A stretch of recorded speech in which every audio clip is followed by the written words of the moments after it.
Dr. Ssemateeka wano mu ggwanga olunaku olw'eggulo yasazizzaamu etteeka ery'okukozesa obubi ebyuma ebikalimagezi oba Computer Misuse Act eryaliyisibwa mu Paalamenti mu mwaka gwa 2022. Bannamateeka bataano abatuula ku kkooti eno okutuuka okusazaamu etteeka lino basinzidde ku nsonga ez'enjawulo omuli okuba nti libadde likuntana ne ssemateeka w'eggwanga lino awa abantu eddembe ly'okwogera so ng'ate omuwendo gw'ababaka ab'essalira tegwawera mu Paalamenti etteeka lino bwe lyali liyisibwa ekintu ekikuntana ne ssemateeka. Ekyokusazaamu etteeka lino kisanyusizza bannamateeka nga beesigama ku ngeri gye libaddemu. Tuli basanyufu nti kkooti eggumizza ekyo ssemateeka kyegamba.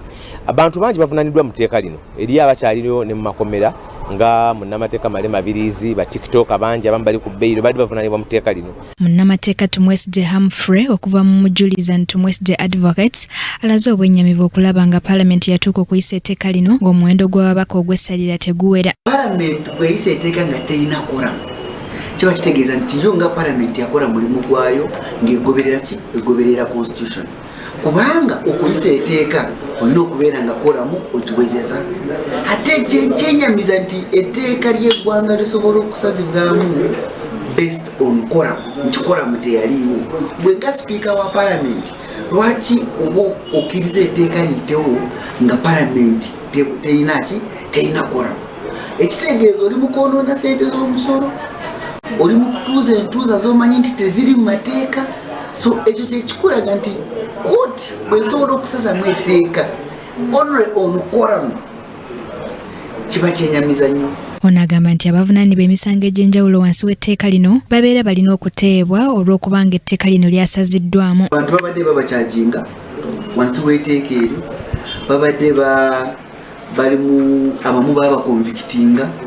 So naye abo abakyalina emisango gyabwe nga gigenda mu maaso kiba kitegeeza nti kati emisango egyo mbagirawo erina okuyimirira.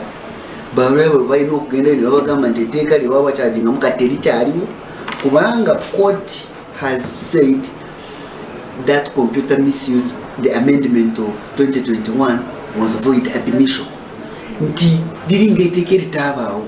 Abantu abaamala dde okusalirwa ebibonerezo mu tteeka lino agamba nti balina okwekubira enduulu mu kkooti. Ekibonerezo ng'etteeka tebanalisazaamu, ekibonerezo kisigala kigenda mu maaso, naye olina avenues osobola okwapiiringa kkooti gy'oyapiirinzemu n'ekuyimbula, oba n'oyapplyinga to review the conviction yo, then kkooti gy'oyapiirinzemu n'ekola ki? N'ekuyimbula. Naye tosobola okugamba nti lwakuba nti etteeka Constitutional Court erisazizaamu kati abeekomera mulina okunyimbula kubanga etteeka lye bankonvikitingako kkooti erigyeko, kubanga bagenda okukonvikitinga ng'etteeka eryo kuki kweriri. Ono kyokka alabudde abakozesa bubi omutimbagano nti bakyasobola okuvunaanibwa nga bw'annyonnyola. Solution of the computer misuse does not tekijja kuba amateeka amalala, kubanga waliwo amateeka amalala agasobola kukola ku bantu abo. Etteeka lya computer misuse, the amendment, ate okulisazaamu tekitegeeza nti Paalamenti tesobola kuddamu n'erireeta. Paalamenti esobola okuddamu n'ereeta etteeka lyerimu n'egoberera emitendera ne baliisa bulungi. Anet Nakaibale yakusakidde eggulire lino Crack TV Amalindi. Minisitule y'ebyobulamu wano mu ggwanga